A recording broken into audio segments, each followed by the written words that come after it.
Hello, agus fáilte blá ormh go trí seascad. An program ag BBC Alba ha dul go crea scíalach gan an bhoireannaich ingantach an an sùil spórs na Halba, agus a cóirechach neach gan móra an lá.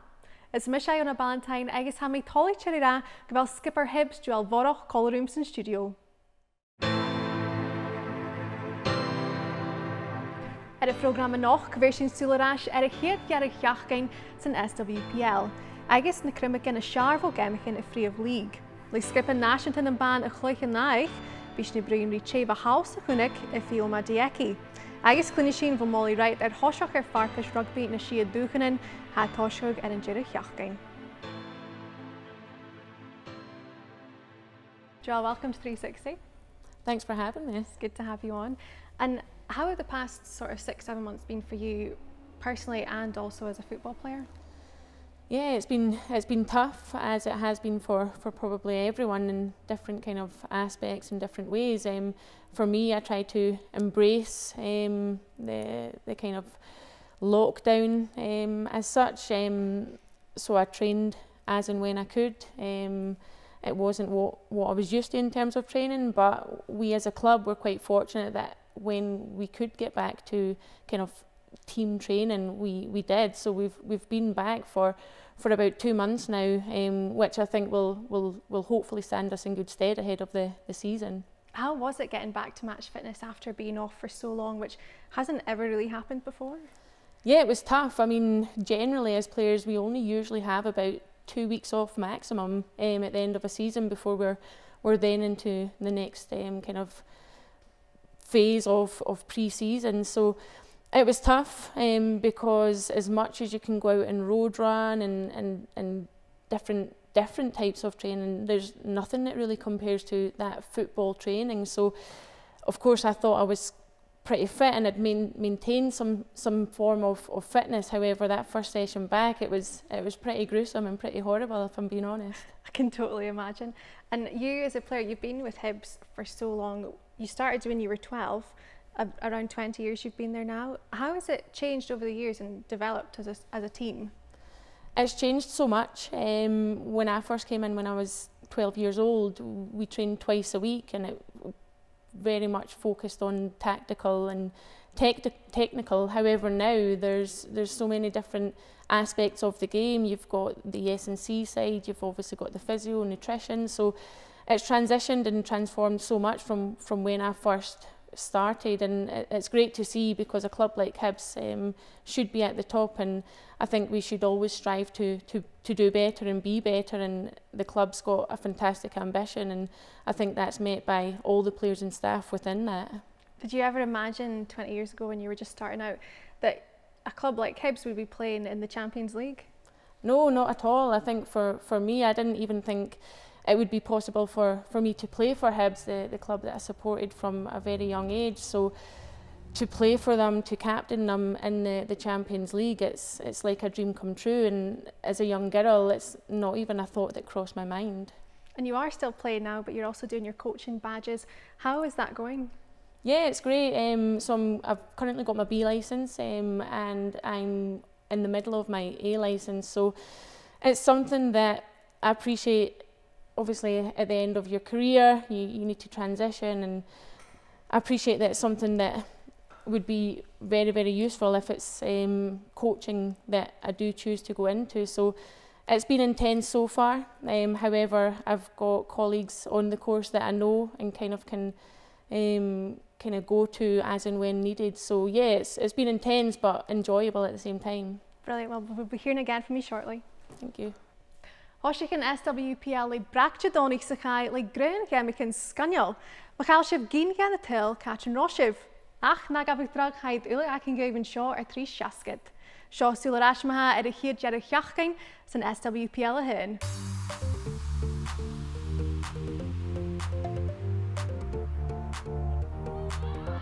Lachlan le corm dar a bála for this day. Heen, to the wordus. Oh, agus handig on the chef.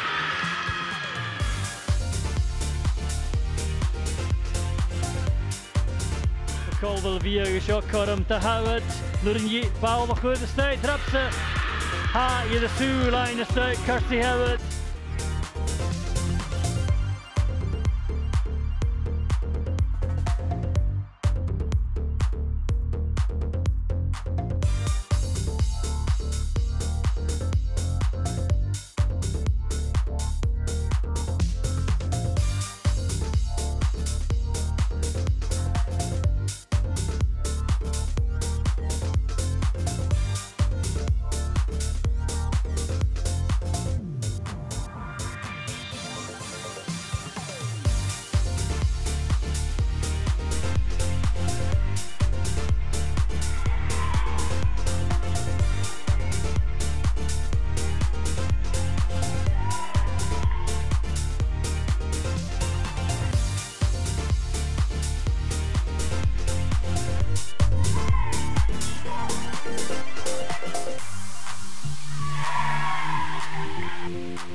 Joelle, it's great to have football back, isn't it? And so many new faces in the league.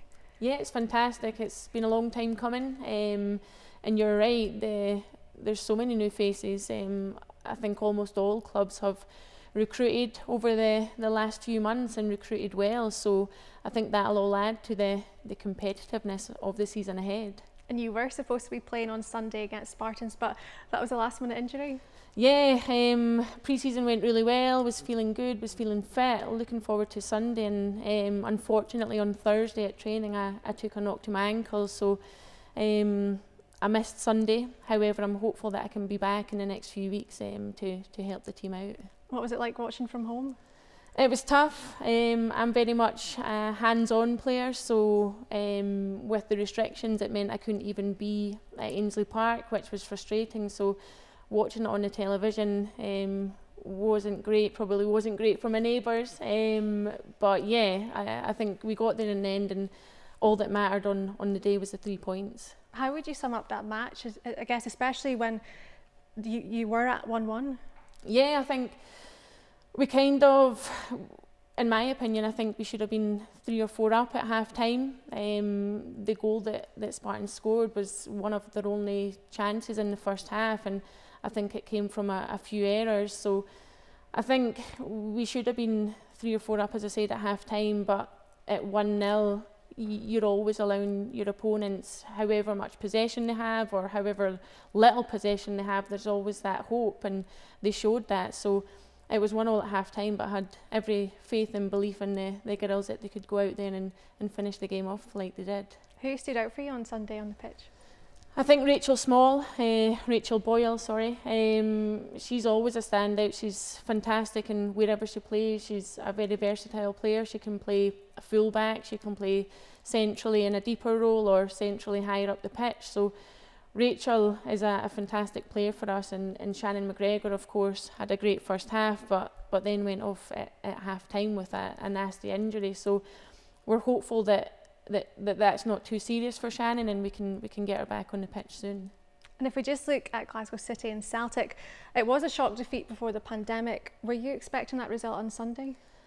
I don't think so. I think for me, City have recruited well over the last few months, as have Celtic. However, what stands out and what gives, in my opinion, City the edge is they've retained their experience. If you look at their team, their integral members, you've got Lee Alexander in goal, Jo Love, Leanne Ross centre half, Leanne Crichton and Hayley Lauder through the middle. So fantastic, experienced players, players that know what it takes to win games, win leagues, and I think retaining those players will be massive for Glasgow City going forward. And in terms of Celtic, like you say, a lot of recruitment.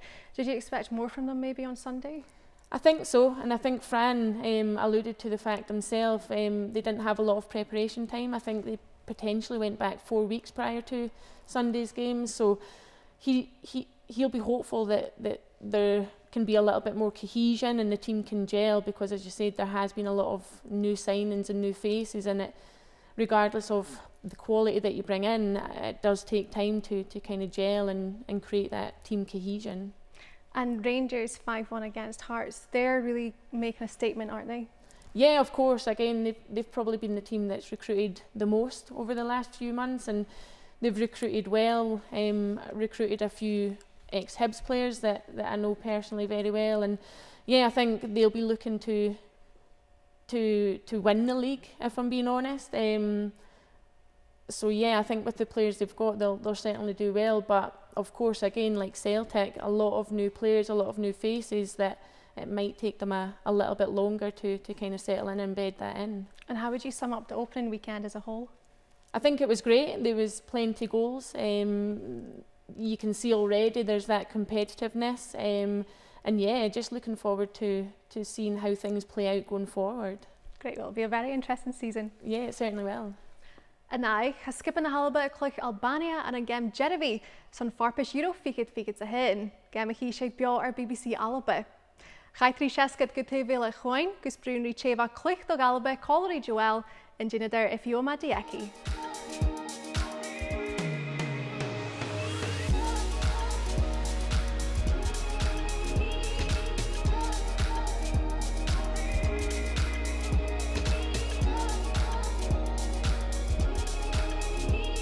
ga bhí cloinnidh a chluich ball cosise.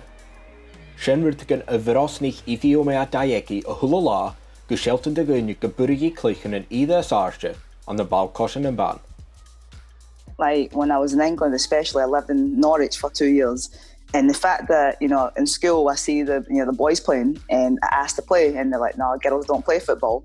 So I think being told no, that gave me more of a burning desire to be like, right, be more committed that I want to do it. So when I obviously moved back up to Scotland and, getting spotted by my first club team in Cumbernauld Cosmos, and then having like organisation for the under-10s, under-13s, under-16s, and then the girls. So more organisation and just people actually wanting to include girls. And so that was just really how it actually all started and how it just took off and just got bigger and better as I got older. Hagar Ifeoma guniste die coach a Ole Florida, with the good in the Gubal profession. I was playing that semi-final with the Cumbernauld ladies, and the coach for FIU, Florida International University, he's English, Evan Edwards. And some of the girls in my team go to America and Miami in the summer and play semi-pro. So he was involved in that setup. So he just came over to watch a game, and I guess I did all right. And so at the end of the game, he just basically approached me and just talked to me about, the opportunity of a scholarship. And I feel like going to America, going to university there was like the making of me, not just as a person, but also as a player, because then I felt like that was a platform that propelled me on to go play, professional in America, then sprung into obviously playing for Scotland, playing in Sweden. So without that, I don't think I would have been playing professional. Rúgadh Dieke ansna stáin le parent in Nigeria, agus van corm ag an cluicheadair Jean clic do gach dúich ag iadar eadar-nàiseanta, ach sauna ring Dieke a dachi an an Alba. Playing for your national team is it's like your heart. It's got nothing to do with finances, with money, with all that stuff that comes maybe with the Americans. I felt Scottish. I grew up there. I was born in America, but I was literally there for maybe a year. Didn't feel American, so I'm like, I can't represent a country that I don't feel any attachment to. And growing up in Scotland, might not have been born there, but my whole school and life, I've grown up in Scotland. Friends are all from there. My family's still there. I felt Scottish, and for me, that was just natural. It just felt natural. Chluich Ifeoma do Galapa chiad fixta trí túras, agus a bharach idir sin bhí sé a chiad sgiobair dú a chluich do Galapa cúteach. For a long time, if you look at the captains for Scotland, in the women's game, first Shelley Kerr, my central defensive partner, who I idolised, grew up with so much respect and admiration for. Julie Fleeting, who is an absolute legend, her goal scoring record is immense and an ultimate captain. Getting passed on to Gheama, who is the most capped, Scottish player, and what she's done for the game. And so obviously in her absence, being asked to, lead the team out, that in itself was like the biggest honour. And even at the time, I just looked at it as just being captain. So I never even looked at it as being the first black, player to lead Scotland out. But obviously in reflection, as I've finished and, being asked questions, definitely didn't realise the impact of that moment until now when you look at it. And, maybe it will catapult and, black players to be like, right, I want to lead out Scotland. I want to do that. Because that was never my ambition. I did it just being an honour to lead Scotland out, but maybe knowing that it has a greater impact, that is also that's really, really special and just maybe a wow moment. Has skippen náisiúnta na Halapa is a gáil bhfuil nearst go nearst hadis id na blianaich in megéideach, agus ha Ifeoma a crutching go raibh an opad a ring na coachin an dú agus tron na blianaich a chuteach sin. Everybody was like a trendsetter, and the way that the squad was then and how it is now, a lot of the stuff that Anna did was, pushing people on, driving them on, pushing the SFA in terms of more funding, more backing, because without that, you wouldn't have had the number of players who actually were turning pro. So Shelley's got it at a great opportunity where, you look at all the squad now, and there's a squad of 22. I think about 18 of them are actually playing outside of Scotland. They're actually full-time professionals. Whereas if you look at Vera's reign, you might have had Julie Fleeting, that was it. Coming into Anna's reign, it was me, Fleets, and then Kim Little came in towards the end. But going into Shelley's reign, the number of professional players that you have now playing football as their trade, as their job every single day, that only benefits Scotland in the long term. And you're seeing the fruitions of what that started out with Vera continued on with Anna, and then Shelley's also taken it to the next level by the girls qualifying for the World Cup. Ha Dieke inis na coach dheireadh-sheachdain Anna Miami, agus ha cuide na cuine cuide colach a-táiseach it slí a bhfuil cosha. Everything started in Cumbernauld, like for me as a youngster. Had we not moved back, none of this would have been possible. So in terms of being in Cumbernauld, having the desire to be like, right, I want to play with the boys, playing in the boys' school team, and the boys also welcoming me and accepting me. We look back now and we talk to my friends, they're like, remember that, and they say, oh, you taught me this, and they taught me that. And just looking at that, and a girl from Cumbernauld going from that to America to playing in the Olympics to the Euros, you're just thinking like, wow, yeah, people might slag off Cumbernauld, but in terms of Cumbernauld, that gave me everything. That is the backbone, and I'm proud to be from Cumbernauld, and no one can ever take that away from me. Joelle, it's such a great story from Ifeoma, Cumbernauld to Miami and everything in between. Yeah, of course. The Ifeoma's career on and off the pitch has been fantastic. What a journey she's had, and deservedly so. She's a great person. She's a great player, and yeah, I think now in her role over in America, I think the players that are learning from her will use that experience and her knowledge, and it'll be invaluable to them. You played alongside her in the Scotland squad. How was that? Yeah, fantastic. When I first came into the squad, I was younger than Ifeoma, and she was someone that I certainly looked up to. She plays the same position as me, so I learned a lot from her. As I say, on and off the pitch, she would always be the first to put an arm around you and kind of give you some advice. So yeah, she was a fantastic player, but equally so person.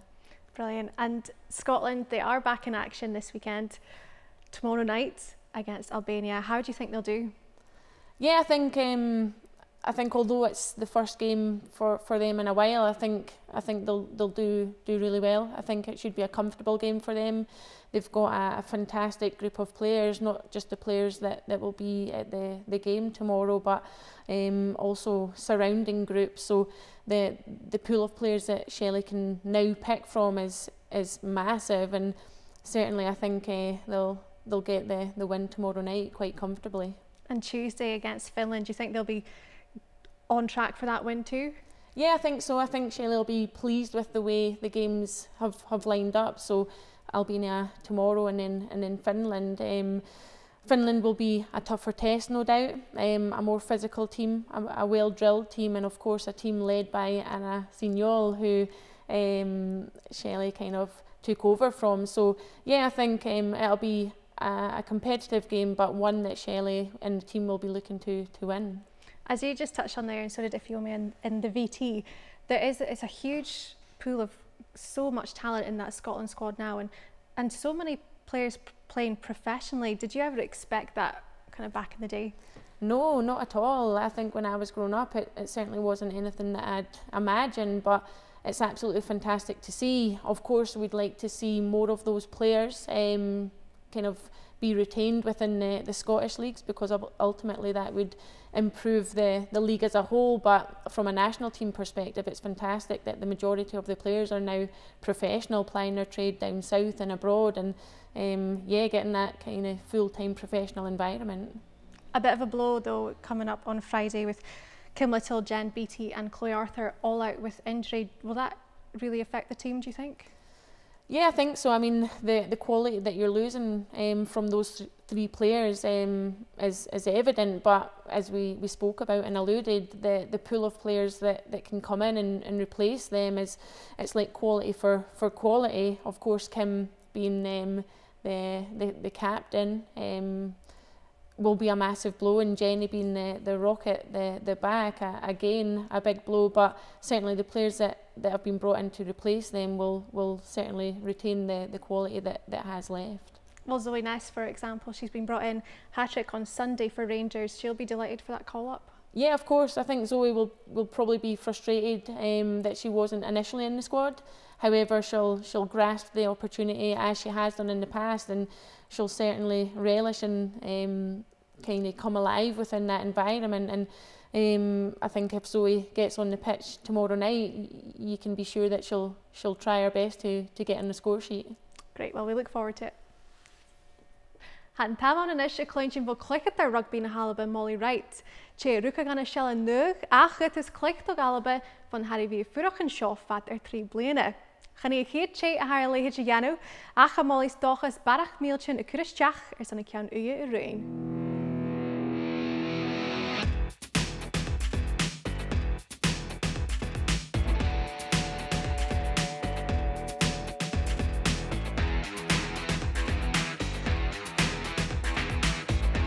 Ha cwt yn feach gyfel rugby nat wl nid y sawn a sielog nwag a haw, agus chabor nach el cacht the rugby na h-Alba Molly Wright a gyntagog leishin. Do you know, I get this all the time, and I don't think it's all that stereotypical because for me it's definitely true. I started playing rugby at 4, and my dad was a coach, and you just get sucked into that lifestyle. So I feel like I've lived and breathed rugby my whole life. They couldn't stop me from playing. I think my mum would have much preferred that I played netball, but here we are. So I grew up in a very rural part of New Zealand. So I played with the boys and for as long as I could, so it was until I was about 13 or 14. And then rugby just wasn't an option for girls in my area. So I had to play a different sport for a number of years until I went into university. At university, I played for my university club, and it was the first time during that time that I built up. We had some really good coaching, and that I felt really supported and well coached. And to that point at university, I got my first opportunity to play at provincial level in New Zealand for Otago. So it was kind of that real growth in the game so that I could play at a high level, not just at a club level. And then building on that into where we are now. As je wiki came na chu van olai mar a-nochd cwrp, am only in a stage and the donation with the gari tor na Bheir. I first moved to London prior to moving to Scotland in 2017, and I moved more for a change in lifestyle to develop my professional career as a physio and to see a bit of the world. And so rugby definitely took a back step. I wasn't playing any rugby for a couple of years.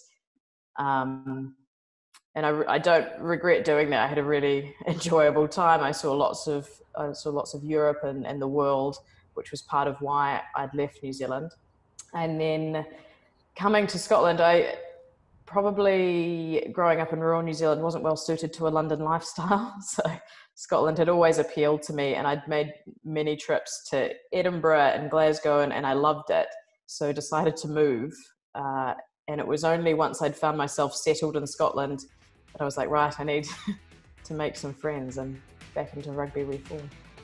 Huad Molly fáilte bláb ó skipa Watsonians agus an na dábhílas an éideach chaia henneamachach mar chluicheadair na game an sa chuid chéad na cúpa séra bíní. Agus huad Molly an corm clic do skipa náisianta na h-Alba leis go bhfuil fudach an na h-Alba, ruthúg tolachas gafarantan. They're very, very supportive of any decision that I'm looking at doing. So yes, I discussed it with them, because obviously for me, looking at playing for a national team, I'm looking at settling here. And that's really, really hard for my parents that won't travel. There's no way that they'll get on a plane to come this far. So I think it was hard for them in the fact that I'm now looking at setting down roots here, but equally they're so proud of any achievement, and playing international rugby for the country that you love now is, I think, the only thing they can be is proud. Na da bhai Katie Jiggy clic do h-Alba, huad Molly score an sa chéad gheamaíce in Spain an sa nulach ficat, with the high gheama h-Alba. It was one of my favorite days. That whole weekend was a fantastic experience. I think any of the girls that were involved in the Spain camp speak fondly of it. The vibe that was in the team at the time, it felt good. We were in sunny Spain. We played good rugby. We got a win. It was a fantastic occasion to debut on, for sure. And it's a moment that, like, I at that stage had been working really, really, really hard to try and achieve that. It was definitely one of my big goals for the year, was to get capped, but equally to try and fit into a team that had obviously been well established. So glasig, díadach ansna mías na chai seachad, wat dúlan Jeffreyche is hosigid Molly, na dagari gehopad mar a-nochd cwrp, gyfeithos taith I dynia y fastri le COVID-19. I was quite lucky to have a job where I could still keep coming into work. I wasn't worried about employment. The rehab journey for people, not just post-COVID, but any person who was unwell during that period, was challenging for both healthcare professionals and patients and families alike, because everyone was working in isolation. You know, people couldn't go and visit their loved ones in hospital, which is a huge part of the recovery if you've been really, really unwell. So it was challenging in that we were providing a lot of the support, I suppose, that family members couldn't, and trying to facilitate that, whether we were organising, Skype calls so that the patients' families could see their rehabilitation as it was happening, or just being available for a chat for these patients who are sat in their own rooms, not able to see anybody. I can't imagine what it must have been like to be on the other side of that. Le rugby jes agus táisiige gydair, sé an corm clic an yn cwpan y crynia ficad sa hyn an na sialag nŵg yn amas befod dy skip yn a-Alba, agus gwharis dy voli, a chilagachi on over sonriche. I mean, yeah, as an individual player, that would be a very special moment for me, because my parents will not ever have been able to see me play an international game, and that will allow them, it will give them the opportunity to come and watch in the flesh, which I think from their perspective is would be a special moment for them. For me, going to a World Cup or out of New Zealand would be an incredible achievement. So just to have it on the soil that I grew up in would be a very, very special moment, yeah.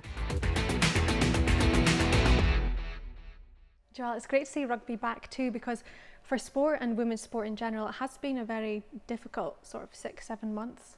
Yeah, of course. I mean, from a football perspective, it's been a stop-start kind of year for us. However, obviously the pandemic means that there's a lot of uncertainty. We're kind of going week to week as such at the moment. We've started the season, however, who knows if we can continue that, if there'll be a break or a pause. It's just the uncertainty that's a little bit kind of, well, the negative element at the moment from a football perspective. And keeping the momentum going, because there was so much chat around women's sport before lockdown hit. That's really important to keep that up, isn't it? Yeah, of course. I think even the momentum from the games at the weekend, I mean, it would be very unfortunate if the season had to pause or be postponed in any way. So I think building on that momentum and keeping that going is key.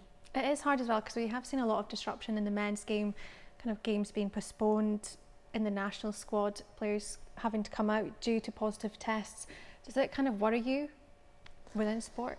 Yeah, I think so. And again, it's talking back into that uncertainty. I mean, you could be planning and preparing for a game, and then on a Friday get a call to say you need to isolate, and that just kind of throws a massive spanner in the works. So you just can't kind of prepare or prevent that. So you need to kind of just go with it and just work with what you've got. But yeah, I think the uncertainty at the moment is something that is a massive concern.